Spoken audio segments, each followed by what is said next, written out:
Good evening and welcome. Welcome to my live stream.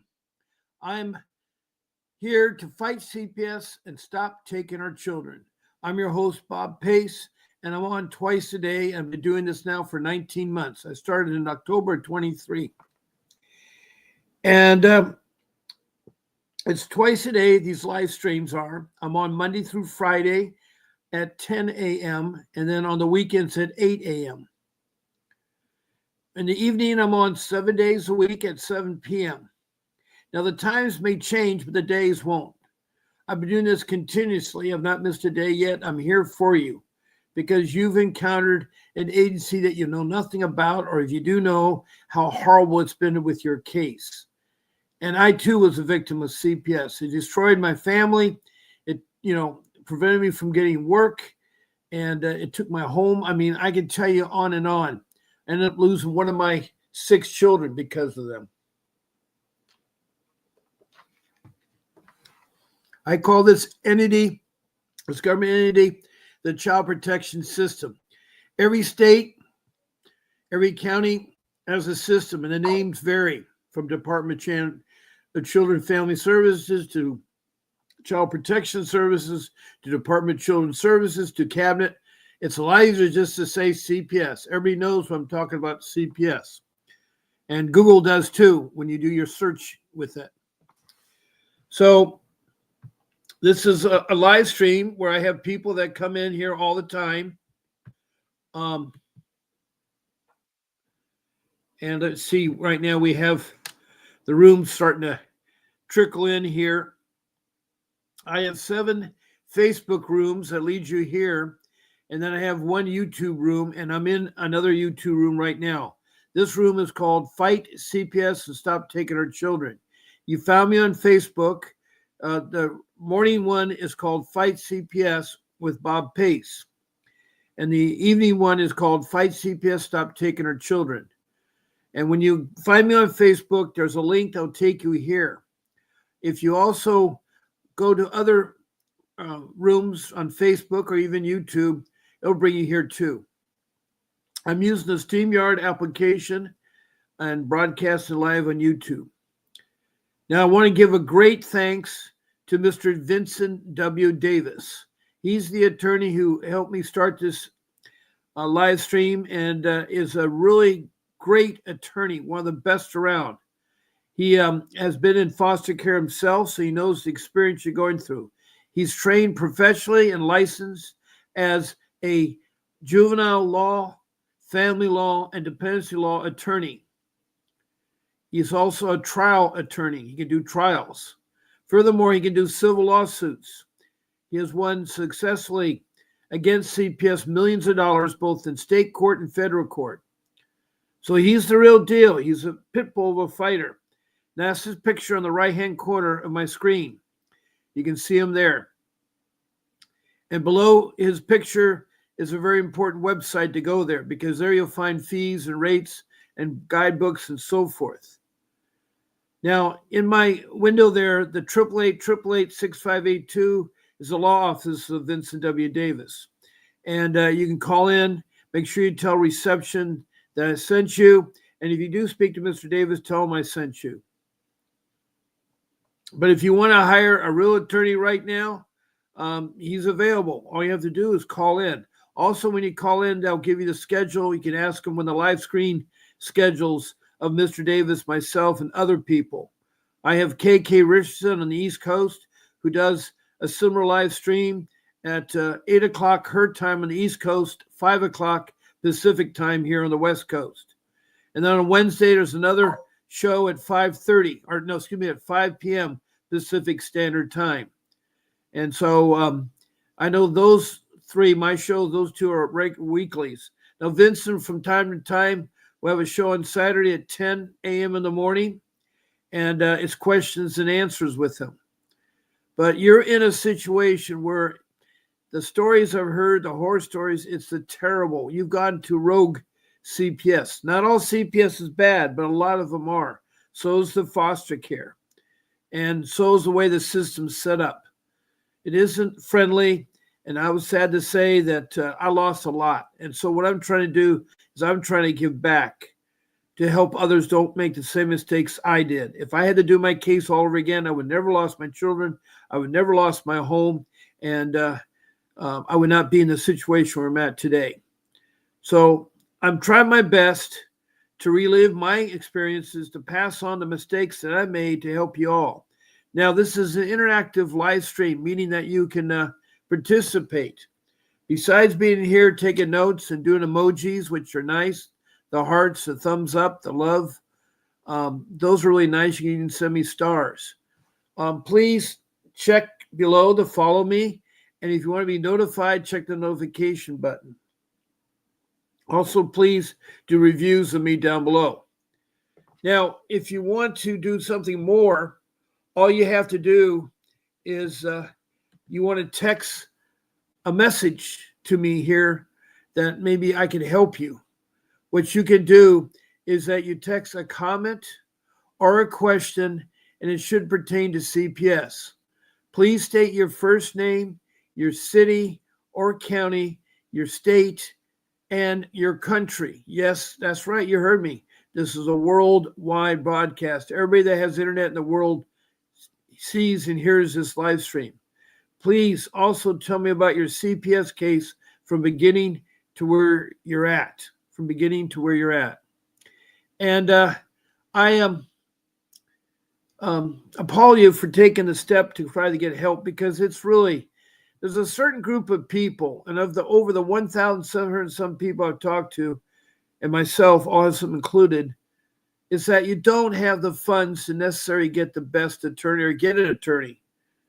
And so a lot of times, a lot of you are saying, oh, the court gave me an attorney. Well, this CPS, they hire the attorneys, the court-appointed attorneys. They are fresh out of law school. They only have a criminal background. They're nothing about juvenile law, family law, dependency law, and they will not fight for your case because they're saddled with 30 or more clients. They don't have time. And you really should not use court-appointed attorneys or something. They want you to because they want to make a lot of money off you. I'm afraid to tell you that's the main reason. It's $1 trillion business. And you got to be careful of their lies and everything else. Now, make sure when you come on, you tell me about your case from beginning to where you're at. Now, if you're new, that's what's nice to do that. If you already told me and I remember your case, and that is fine too. But I love it when people have a story to tell or a question to ask. And that's what's out there. Now, another thing too, you can be a guest on my live stream. To be a guest, all you have to do is email my show producer and say, I want to be on Bob's Monday morning show, or Bob's Sunday night show, or Bob's Friday morning show, or Bob's Wednesday show. You just give them a date, one of the dates of the week, and then either morning or evening. That's all you have to say. Send the email to Grace at vincentwdavis.com, and she will set you up a private Zoom conference with Mr. Davis. That's right. You heard me right. She'll set you up a private Zoom conference with Mr. Davis. And he'll talk to you about your case. He'll give you 15 minutes to talk. And all you have to do is make a list of questions and prioritize them. Now, the last way to participate is to call in. Now, my number is live, and I can take phone calls, during my show about your CPS case. It's at 626-698-0990. Now, outside my show times, I do phone calling Monday through Friday from 8 in the morning to 10 o'clock in the morning, and then from 11 in the morning to 1 o'clock in the afternoon. And that is to talk to people who want to hire Mr. Davis and some questions they may have. I really encourage you, because it'll be money well worth spent your time there, because he will get your kids back. And it's a very terrible, you don't know how to navigate. When I say fighting CPS is like open heart surgery, you're going to get a doctor to do your open heart. You're not going to cut open your cavity yourself and work on your heart. You're not going to have the plumber or anybody else without a strong medical background. That's why you need a strong legal counsel to defend you, because you are the defendant and the plaintiff is CPS, and they'll have 1, 2 attorneys that really will strongly attack you. And you need the best there is. And it's a very sad state of affairs. So please call in. Please call in. Now, I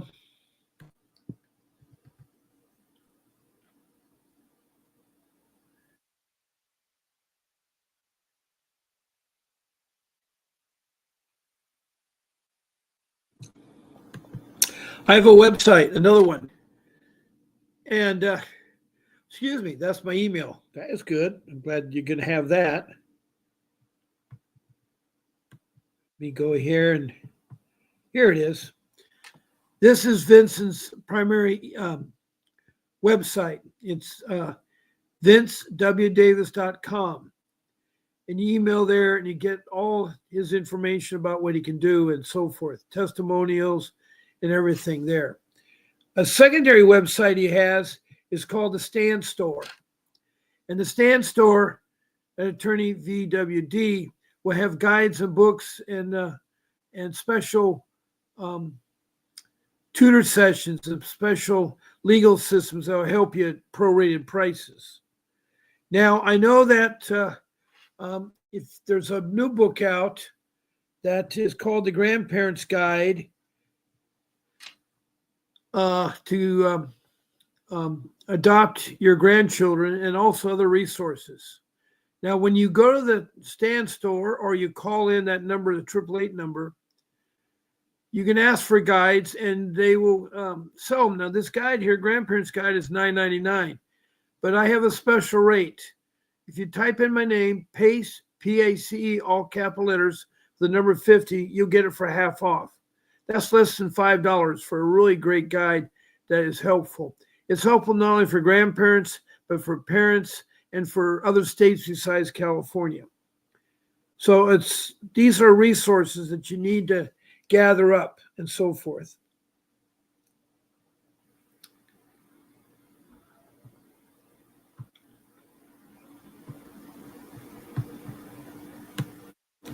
Now, whether you call in or you're a guest, you're entitled to that 15 minutes with Vincent Davis. Now, I've made a special arrangements if 15 minutes is not enough time, that for $60, you can get 30 minutes with Mr. Davis. You go to another website, canley.com/apps/VWD/Bob Pace. And that website will take you there. You use your credit card, and for 30 minutes, for $60, you get a 30-minute private consultation. So there's a 15-minute private consultation for free and a 30-minute for $60. His normal rate is $500 an hour. That's his legal fee. And if you're in LA County, which is near his office where he works out of, his retainer for LA County starting off is about $5,000. Now, if he goes to other states, like I know that the other day a couple from Georgia was asking if they could get him to come to Atlanta, and for $125,000 he will. Now, a lot of it deals with the per diem. You see, he has to fly to all the other states. Driving would be impractical because he spent a whole week of driving to get there. And also, when he flies, he needs to get a car so he can get from the airport to the hotel, to the court, and back and forth. And so he's going to have, besides the airfare, the ground transportation, the accommodations where he's staying, because he needs a good night's sleep. And then he's also got to eat. Those are per diem that he doesn't have to do when he's at home or in LA County. So that's why it's a little pricey. But every case is different. It all depends on the complexity of the case and how long the case has been going on. But he's the real deal. And I know that he'll give you 110%. And he does work. He got back my sons. There's no question about that.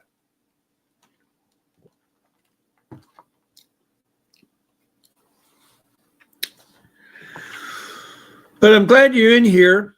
Sometimes this room is great. It has tons of people returning. Sometimes there's nobody in there. Now, like right now, I don't see anybody. I don't see any chatter, but that's okay. I can talk about a lot of things. I prefer you guys talking about topics or asking me questions. That's certainly a lot better than hearing me talk about my case or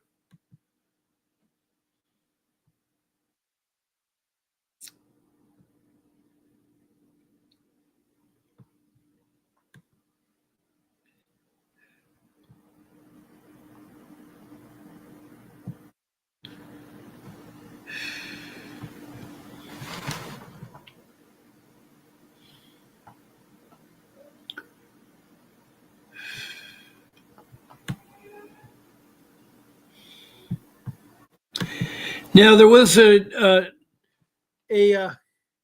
mandate that took place in January, which a lot of people didn't know. Bright, one of the last things that um, President Biden signed into law was on a Saturday was the adoption of safe family.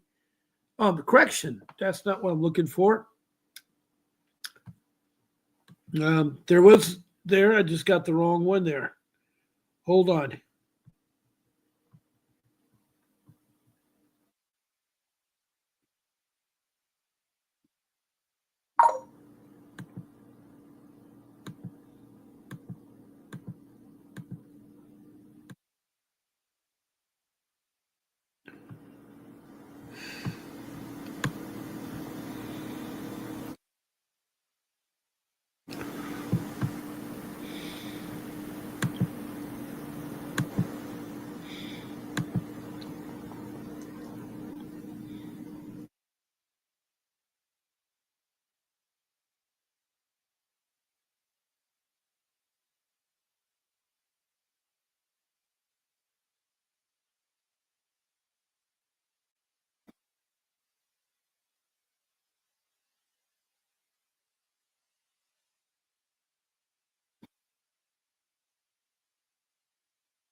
Here it is. Now I found it.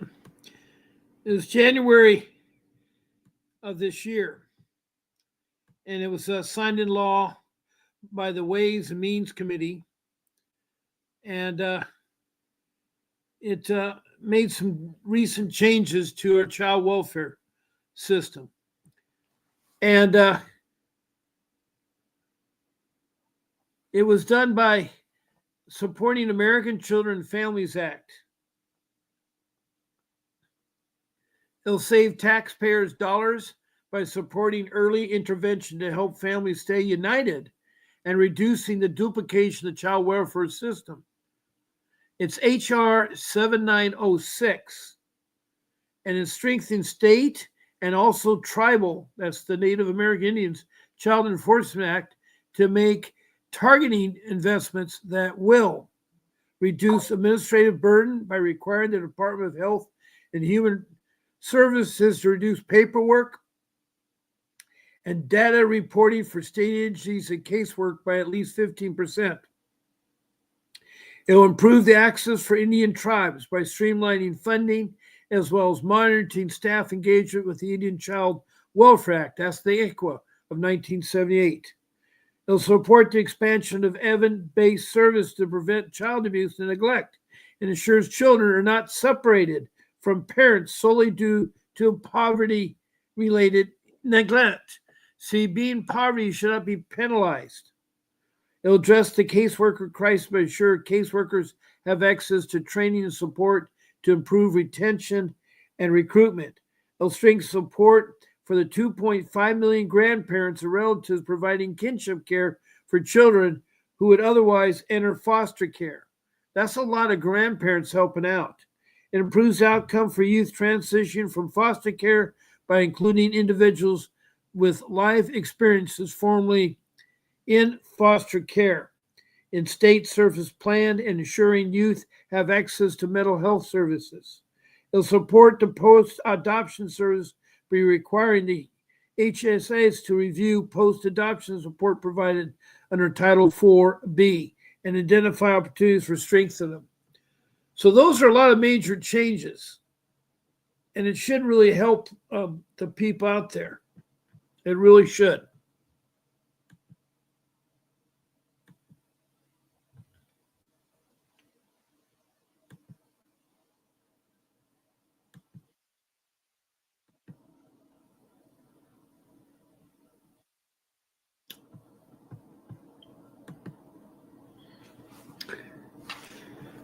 Now, hopefully you got some people in my room. Hey, Daniel. Good, you're a lifesaver. Hey, how are you? Good to see you. Well, I got my eyeball fixed. I got my lens out this morning. It took me all night long. I couldn't sleep. It was terrible. You know about the law I'm talking about in January 4? Good. That Biden signed. See, it was late. It was at the first of the year, not, it was like in January. But there was no fanfare. No news reported it. And so, Danielle, it was like a blessing in disguise when they did that, because now we're going to be helpful in more kinship.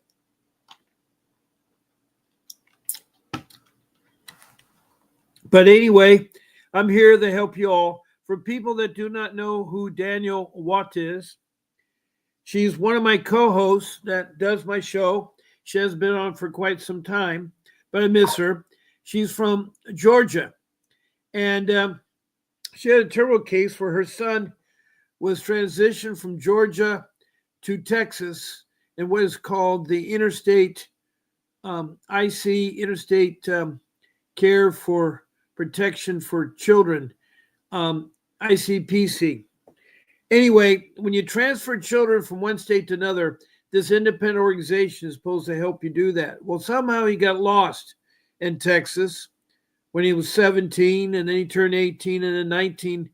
And he's supposed to be let go. If he wants to get out at 18, he can sit there and say, hey, I want to go home to my mom and dad. There's no law that will stop it. Hello, Daniel. Hey, so I heard, can you hear me?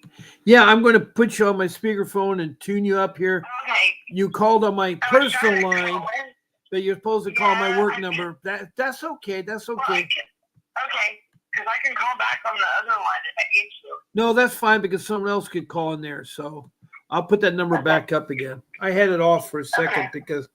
Go ahead, Danielle. Tell me. I was talking about. I see that you're talking about the Biden signed on January 4th of this year.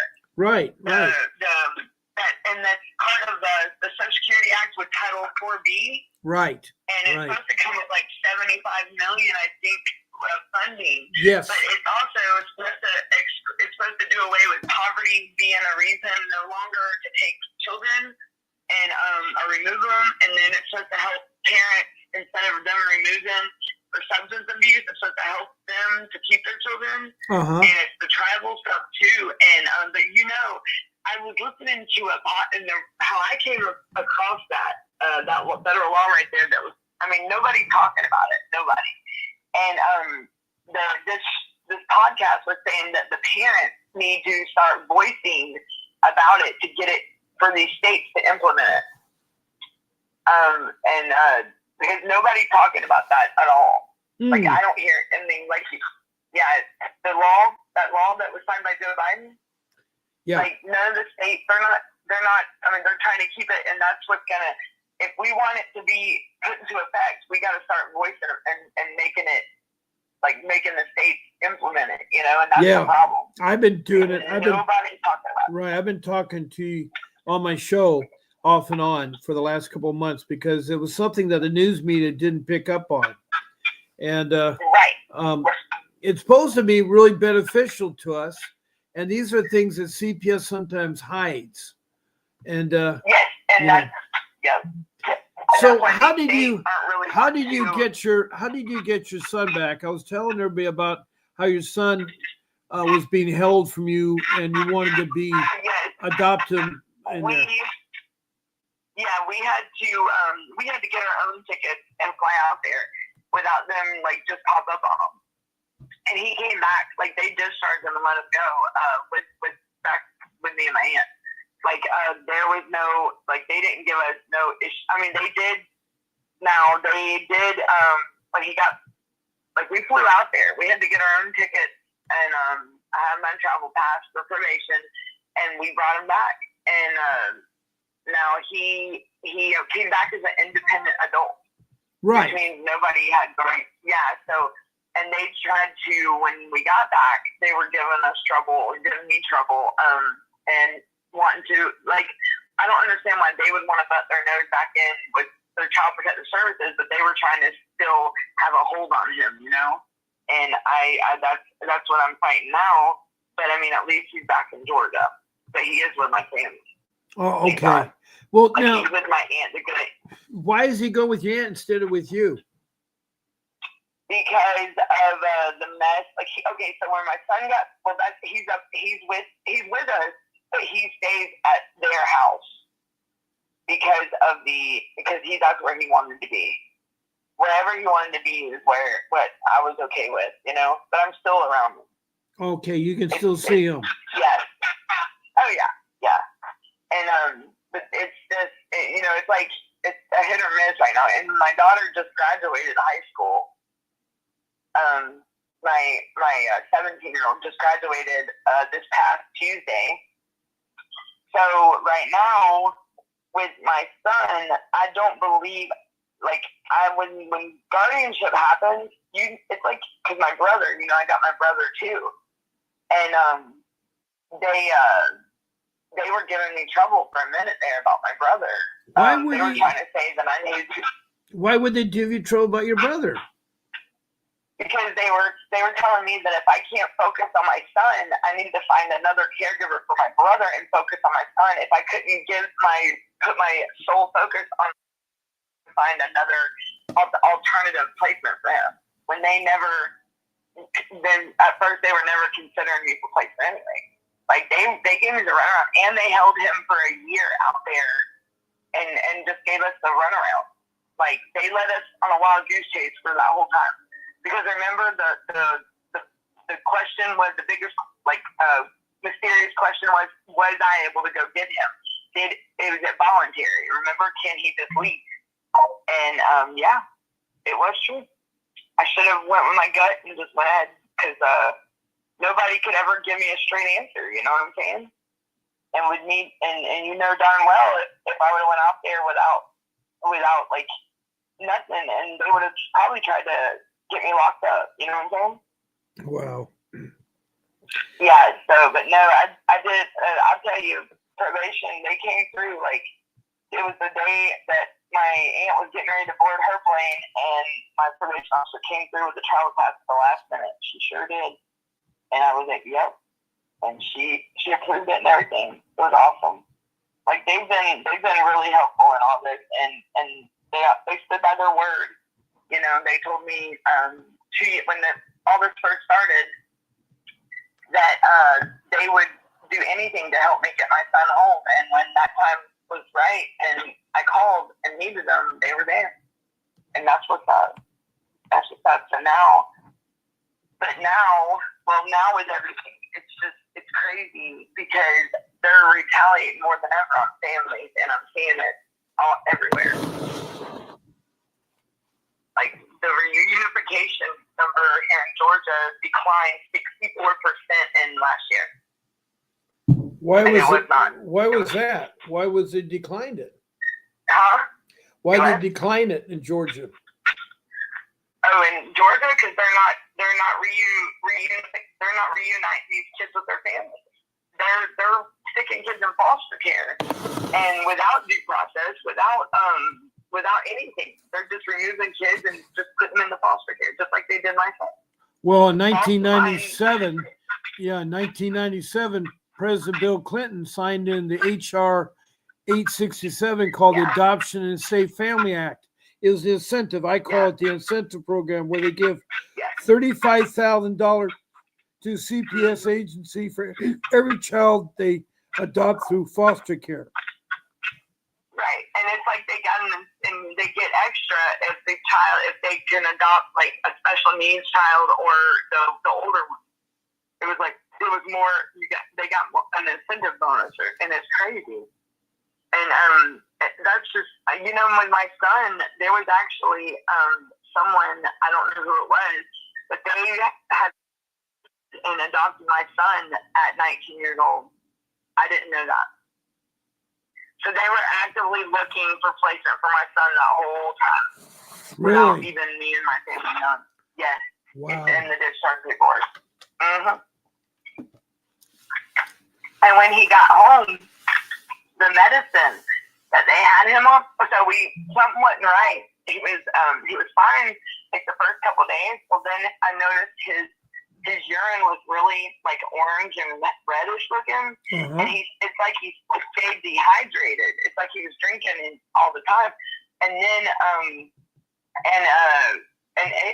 he was defecating on himself, like he wasn't acting like himself, Wow. And even just he got pale, and we took him to the hospital, and he ended up lashing out. Like, because you kind of find out he was withdrawing from the psych meds that they had him on, and they only sent him home with 3 different kind of medicines that were definitely not what it's like they did it purposely, just out of spite. And all his labs were off, like every one of them was abnormal, and you could tell something was wrong with him. I mean, he was not his normal self, and for him lashing out like that, I mean, it looked like he was a totally different person. Like he wasn't there, you know what I mean? Like and he wasn't. Like, what it was is they had him all doped up with God knows what, you know what I'm saying? Right, His physical appearance changed. Like the shape of his face and everything was changing. That's how crazy it was that he was out there for 2 years, and just in a matter of 2 years, because I do have visits that are recorded, and he sounds like a robot on the visits. Like they're telling him what to say and everything. Wow. Yeah. So and it was crazy. But I mean, he's glad to be back, and I'm glad. I mean, it was one hell of a fight. And, I'm not stopping, because they did. My daughter started speaking out on like TikTok, right? And making comments on my post that I put on there, and she was like, and the last time she said something, she was like, "Well, you signed your full custody over, and I can't believe you gave up on it." I'm like, "What?" That right there tells me that there's some definitely fraud going on, because I never signed nothing that said anything about custody, and I never signed full custody over ever, never, and. So they did something behind my back, the court has, and that explains a lot right there. And that's like my daughter crying out because it hurt, because she had to have been hurt by it, you know what I mean? Because I was shocked when she said that, and that was the last time that I talked to her on social media, I mean, she was hurt. I mean, and no wonder why. It's the way that things happen. The way she acted out, that makes me wonder a lot of things now. Like, there's definitely, with everything that happened with my son, there was also things going on, and they were altering documents and everything. Yeah, because they still tried to keep me out of everything. Now, how is your relation with you and your daughter?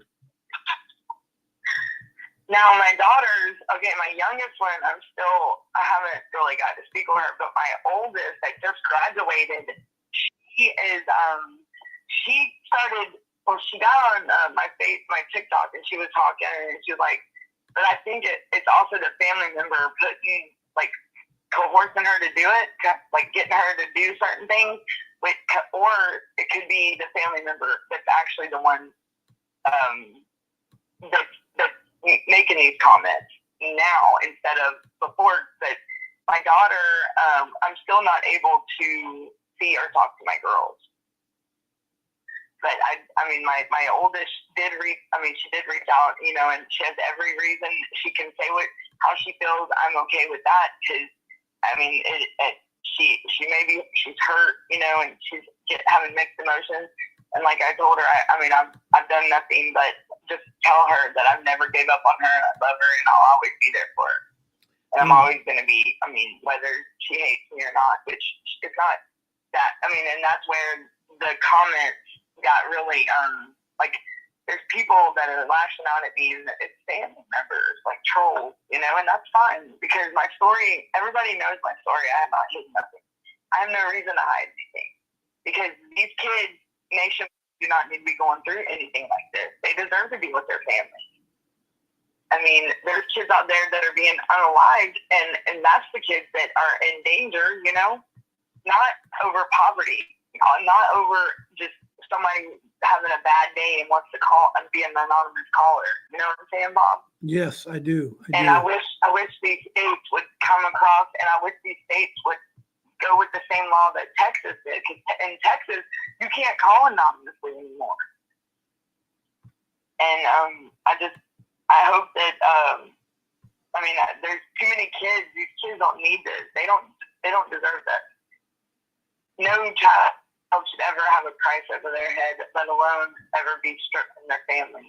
These families are just being torn apart, and it's like there's no saying nothing.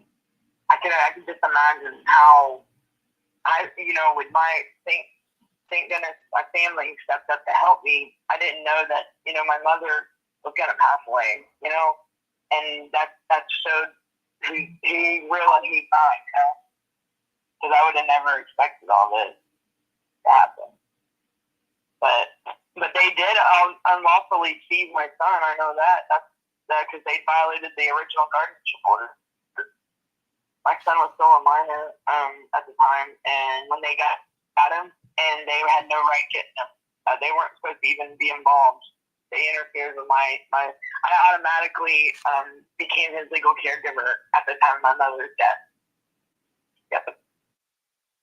And I'm fixing to be fighting that in court. Yeah.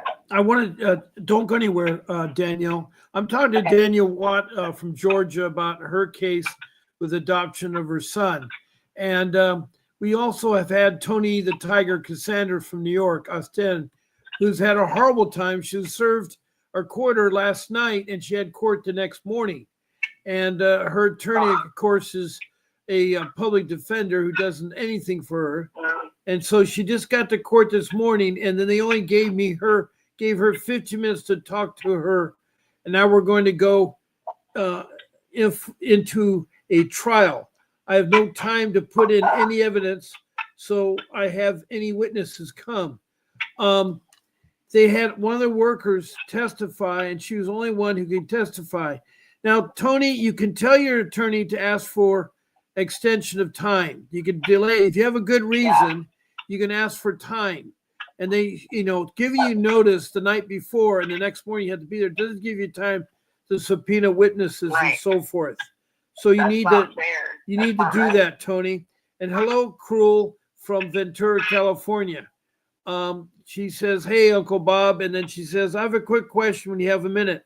Ask away, Cruel. I imagine Danielle can help you as well as me."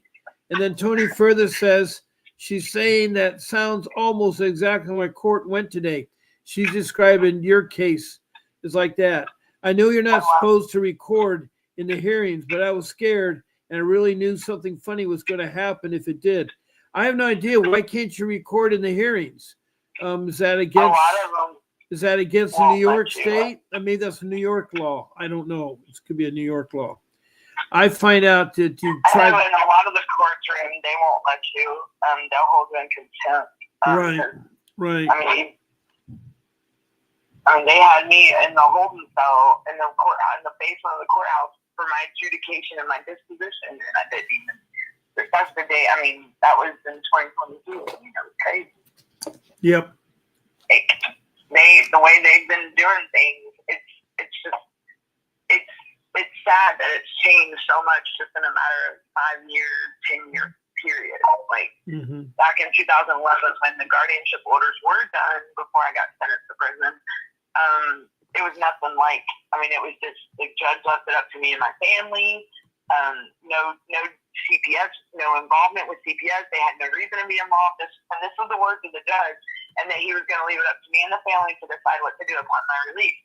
And that was everything down the board, all the child support, everything. Like, it was up to me and my family, and it was like that for over a decade. And then my mother passed away, and you see what happened. Like, I'll never know why. You know.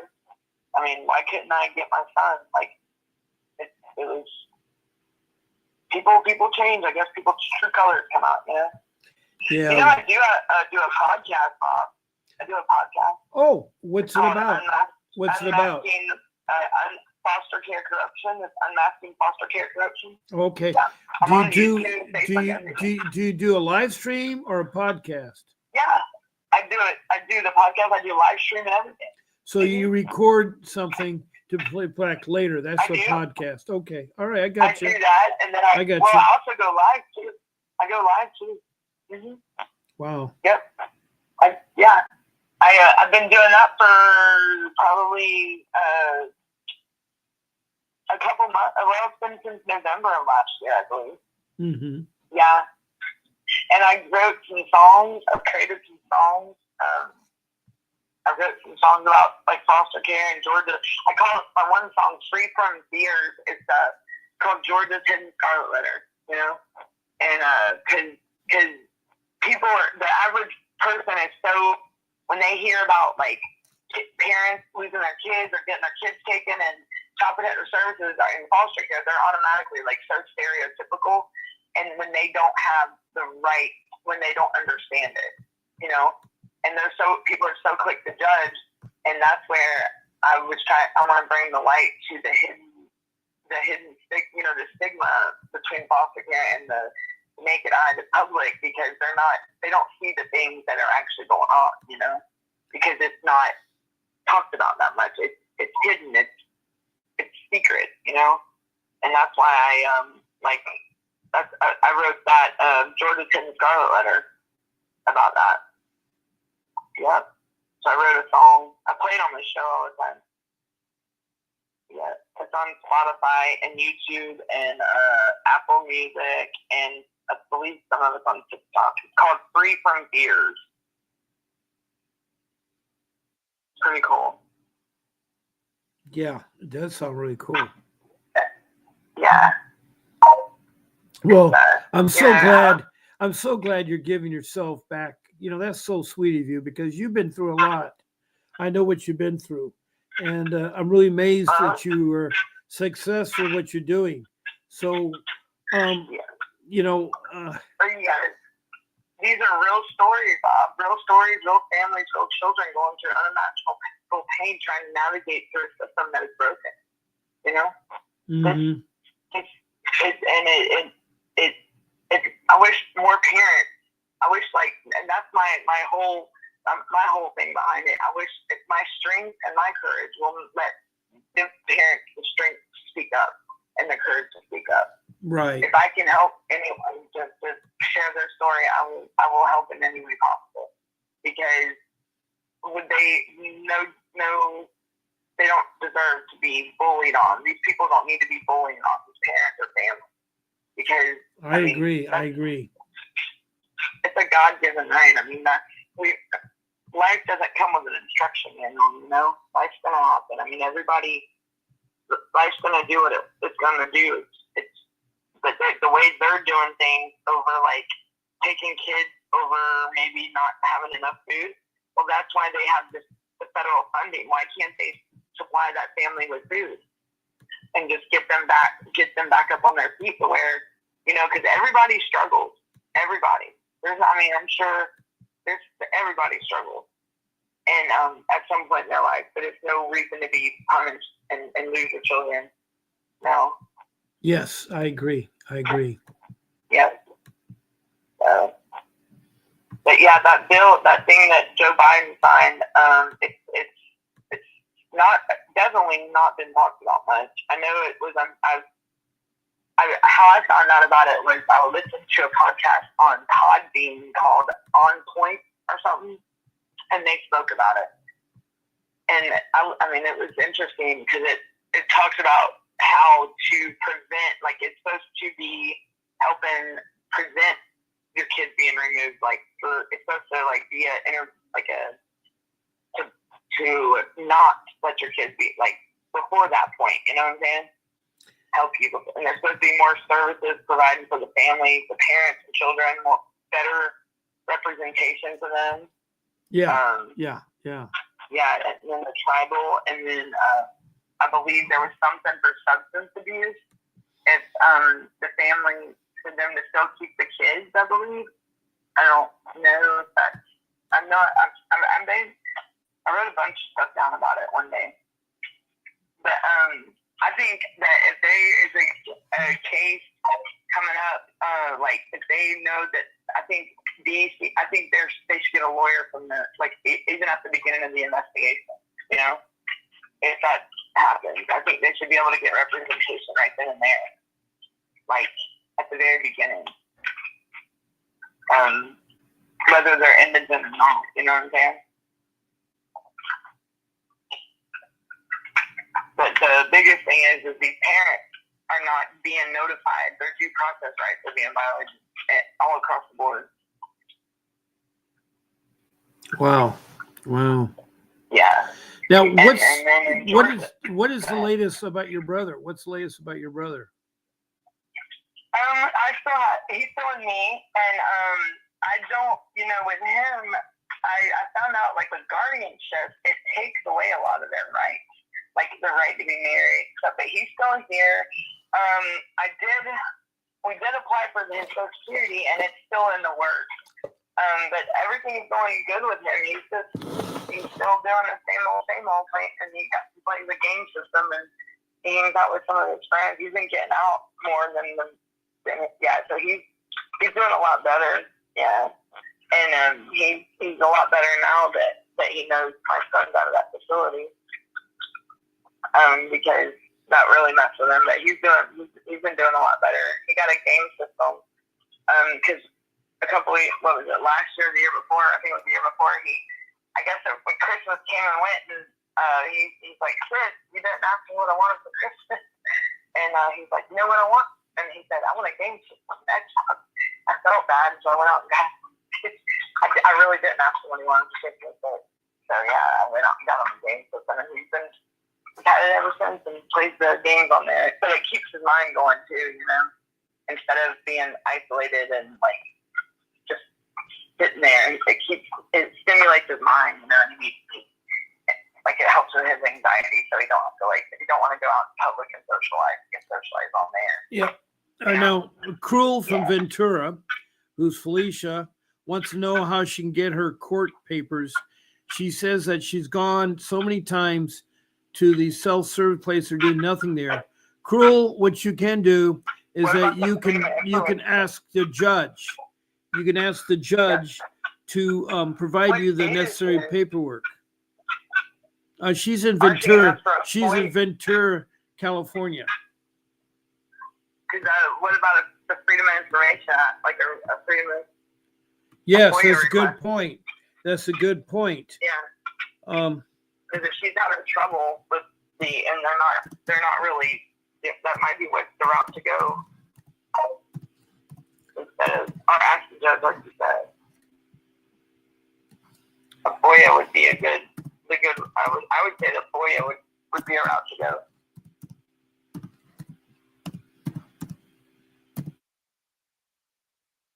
Is it because they're giving her trouble about getting them, or they're just or she just can't get them at because I don't know, here we don't have we have to go through the clerks and stuff, and they can be fudged sometimes, a lot of times.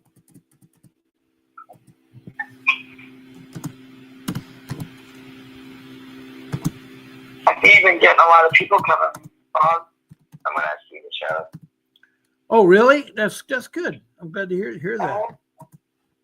Yeah, I stopped Sometimes it gets lonely. Now, yeah. Cruel, I want you to listen. It says here to get copies of court papers in Ventura, California, you can visit the court where the case was filed and request a copy in person or by mail or online. You pay a fee, usually 50 cents per page for the copies. If you need certified copies, there may be additional fees, but you can also say that you're low income and get a special note fee in there. Now, I'm looking at the California Court Self-Help Guide. You get copies of court orders, decree, judgment, and other records filed in your case from the court where the case was filed. You can also ask for a copy in person by mail and many courts online. There's generally a fee to get it. Online, you can too. Yeah, this is online. For records available online, you may apply to get a copy of records that day. For older records, which may not be stored at the courthouse, it may take many weeks. So have you tried online? All you do is go to the court website.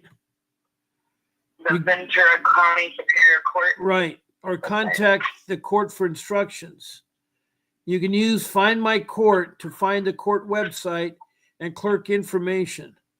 So you need to make sure you're at the right court for your paperwork. When she goes up there, apparently they have something online where you can also request an appointment to go up there, and right. you make an appointment online and see. And I got the request form right there. I don't know how to send that to you, Bob.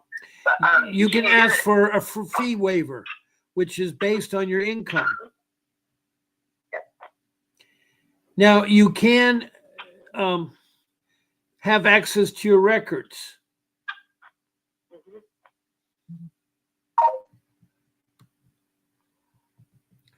I don't know if that helps you, Felicia, or not, that you just heard me. I don't know. You know what's cool is that they have... No, the rate for Ventura is 50 cents a page. They're giving you wrong, you know.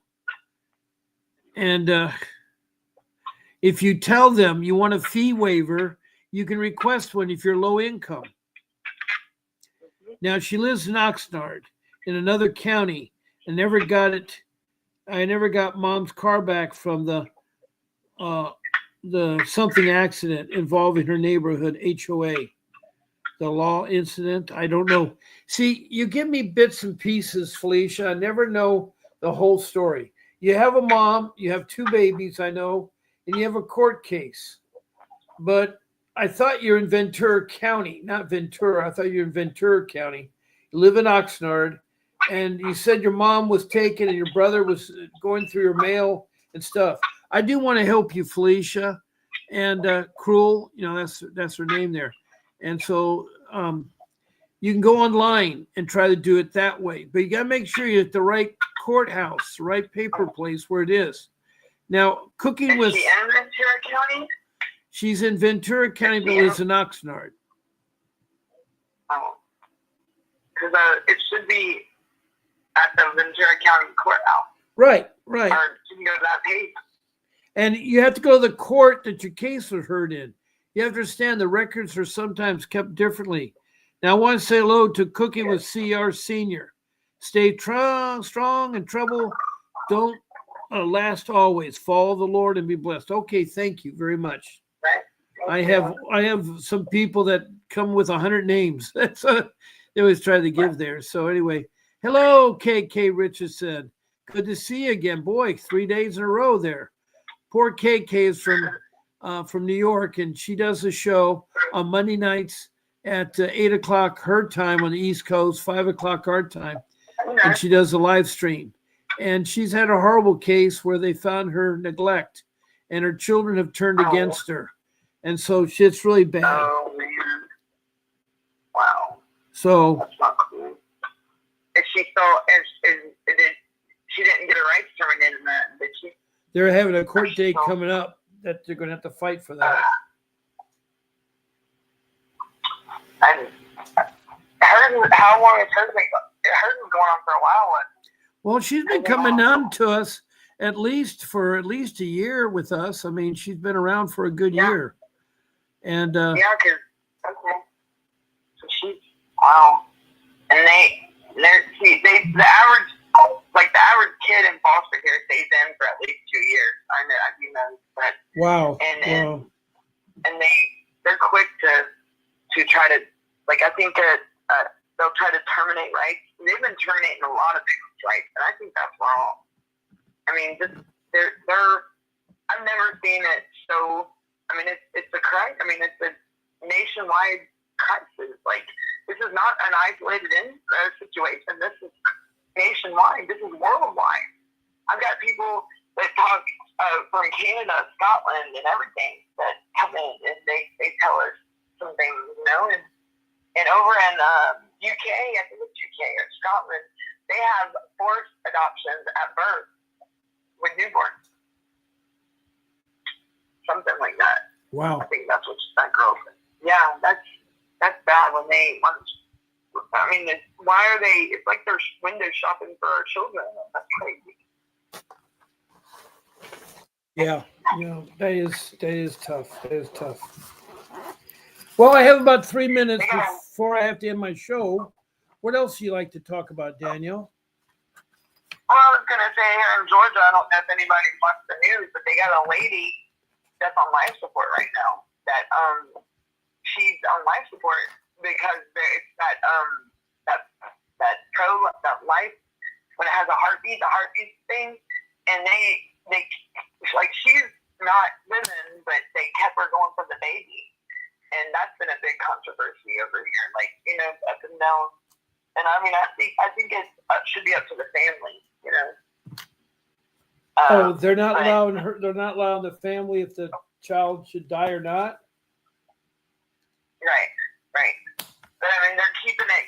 If it has a heartbeat, they're keeping it. If the baby has a heartbeat, then they were saying by law or something, they have to keep it until the mother has the kid. So she's been on life support for now 3-4 months, and she was only, I forgot how, she was very the pregnancy, like, she was very new in the pregnancy when she ended up going to the hospital to get checked for, there was something going on with her, and they didn't serve her, like, they didn't do for her, which they told her like it was something and sent her on her merry way. And then she ended up going into like they found her not breathing like a week or two later or something, and it was the hospital failed her. I'm thankful that they are keep for the baby, but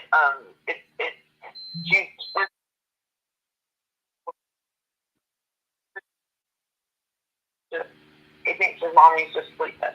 Like, he thinks she's gonna wake up one day, and it's very traumatizing for the family. Who's paying for all this? Who's paying for all this? And that's the other. Apparently, the family is going to have to force. They're going to have to be stuck with the bill. Yes, because it's not. But it wasn't up to the family. The family had no. They had no choice. It was up to the state or the hospital that kept this woman on life support. And but the family's going to be. Supposedly, I heard that the family's going to be stuck with the bill, which I think is crazy. Did they have insurance? Did they have insurance? Now got one, yeah. Now they do. Oh, okay. This is all. I mean, they wasn't expecting, because I mean, they're going to keep her on until full term. I mean, into the baby stage. But she's already been on life support for 3 months now. 90 days. What is wrong with the baby? Nothing. They're just letting it keep her on life support and keep the baby alive. Okay. So they can birth the baby. That's the only reason. But that's awesome. But then again, that's one of those areas, those gray areas that, you know, it's really should have been up to the family, not, you know. I mean, in a way, I mean, many people have different opinions on it, and I mean, but I hey, I'm glad that they're doing it, but then again, it's also traumatizing for the family. Okay. I mean, the 4-year-old thinks his mom is going to wake up one day. Here's something interesting Akima says. She says her children live a $7.83 Uber ride away from me, and yet the amount of humbleness I have to accommodate is extraordinary. You have no idea. The family is only responsible for payment if they agree to proceed past the 72 hours allotted by insurance for the state in that state. That's unbelievable, Kima. By law, they have to keep the mother alive to keep the baby alive because there's a heartbeat. Until that heart stops beating, that baby technically, if they turn off the life support, they'll be, well, I guess they'll be in trouble there. Yeah. I'm gonna have to sign off because my time is at 8 o'clock, and I want to thank you, Daniel Watt, for calling in from Georgia. Thank you. So good that you shared what you have there. Akima Richardson, I keep saying special prayers for you because you're going through a really horrible time, as well as Cruel, who is Felicia from Ventura County and lives in Oxnard. And again, I want to thank you for being a part of this. And then I want to thank Amy King. Now you're new, and you had said, I had my lawyer tell me there was nothing I could do when the social worker lied, committed perjury by telling the judge they gave us terms or rights, but they didn't. And this is something I could sue for. You're right, Amy. You really are. And where are you from, Amy? What part of the world? And let me see who else we have on here. We had Cooking with Sir with CER. Okay. I forgot you're one of the names of many. And then we got Tony the Tiger Cassandra from New York. And her case is really terrible. It's going worse and worse every time she comes on. And Danielle started at the first to show. But thank you all. There will be a brief message from my attorney, Vincent Davis. Please listen to it. It's an ending video here. So I'm going to sign off. God bless you all. Keep fighting for your child or your children. And I'll be on again tomorrow morning now. It's the weekend, 8 o'clock Pacific Standard Time. That's 8 a.m. in the morning on Saturday. God bless you. And this is Bob Pace signing off.